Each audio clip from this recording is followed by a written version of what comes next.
धरणी मातीचे कुशीत डोकं ठेवून मन शांत झोपतं आणि वरती टिपूर चांदणं असलेलं आकाश पांघरून छान ऊब देतं.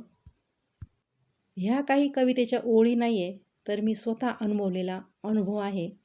म्हणतात ना, देवळात गेल्याशिवाय देव दिसत नाही, तसंच काहीसं. नमस्कार मंडळी, कसे आहात सर्वजण? आशा करते स्वामी महाराजांच्या कृपेने सर्वजण छानच असाल. बरेच दिवस झाले, जवळजवळ 2 आठवडे झाले, परंतु आपल्या चॅनलवर नवीन व्हिडिओ काही आलेले नाही. त्याच्यामुळं काही ताईंचे, काही माझ्या मैत्रिणींचे मला व्हॉट्सअप मेसेज आले की ताई, आपल्या चॅनलवर व्हिडिओ का येत नाही. तर तेच मी तुम्हाला आजच्या व्हिडिओमध्ये सांगणार आहे की इतके दिवस व्हिडिओ का आले नाही, मी इतके दिवस कुठे गेले होते, का गेले होते आणि कशासाठी गेले होते. या सर्व प्रश्नांची उत्तर मी तुम्हाला आजच्या व्हिडिओमध्ये सांगणार आहे. म्हणजे तुम्हाला पडलेल्या सर्व प्रश्नांची उत्तरं तुम्हाला आजच्या व्हिडिओमध्ये मिळणार आहे. तर बघा मैत्रिणींनो, रात्रीचे जवळजवळ 10 वाजलेत आणि मी इथं एवढा सगळा पसारा करून ठेवला आहे. म्हणतात ना, जावे त्याच्या वंशी तेव्हा कळे. आणि अजून एक म्हण आहे बघा, देवळात गेल्याशिवाय देव दिसत नाही. तर असो, एवढं सगळं सामान आणि आता मी माझी बॅग भरलेली आहे. एवढं सगळं सामान घेऊन मी बॅगमध्ये भरलं. तर इथं मी आता माझी बॅग भरलेली आहे आणि मी आता जाणार आहे माझ्या माहेरी, माझ्या आईकडं. अशी अचानक एवढी सगळी तयारी करून मी माहेरी आईकडे का चालले.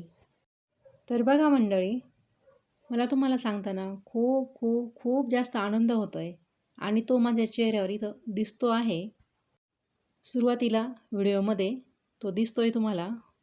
कारण काय होतं आहे, एखादी गोष्ट खूप वर्षापासूनची जी इच्छा असते ती आज पूर्ण होण्यासाठी पहिलं पाऊल पडणार आहे आणि त्यासाठीच एवढी सगळी तयारी. आणि आता बघा, आज रात्रीचे जवळजवळ 10 वाजलेत आणि हे बघा माझा हा असा पसारा. आता हा सगळा जो पसारा आहे, हे सामान आहे, हे मला आता बॅगमध्ये पॅक करायचं आहे.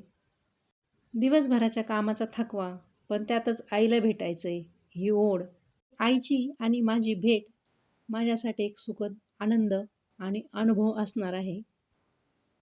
खरं तर आतापर्यंत तुमच्या लक्षात आलंच असेल की मी कुठं चालले ते. तर हो, अगदी बरोबर आहे, तुमची आमची सर्वांची आई माता सप्तशृंगी देवी.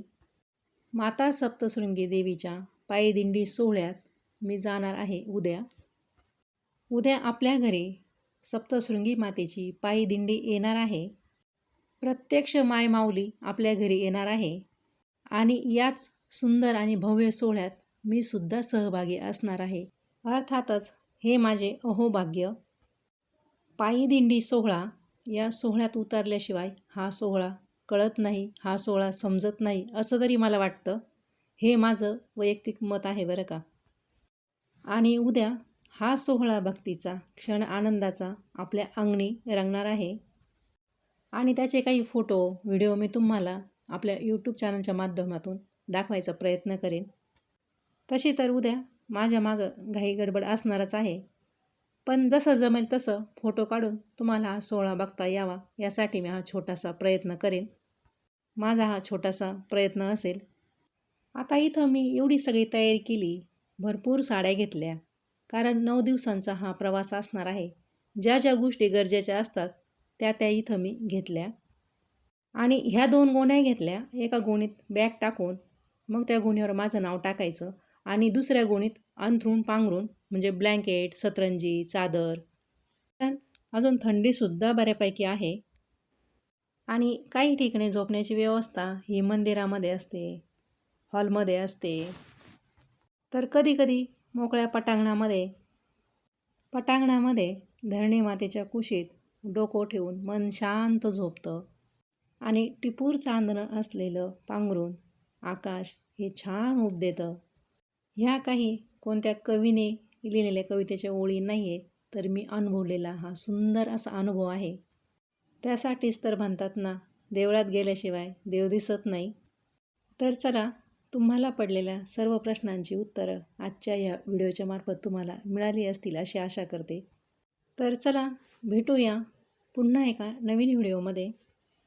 तोपर्यंत सर्वांना श्री स्वामी समर्थ. माझा संपूर्ण व्हिडिओ पाहिल्याबद्दल सर्वांचे मनापासून आभार.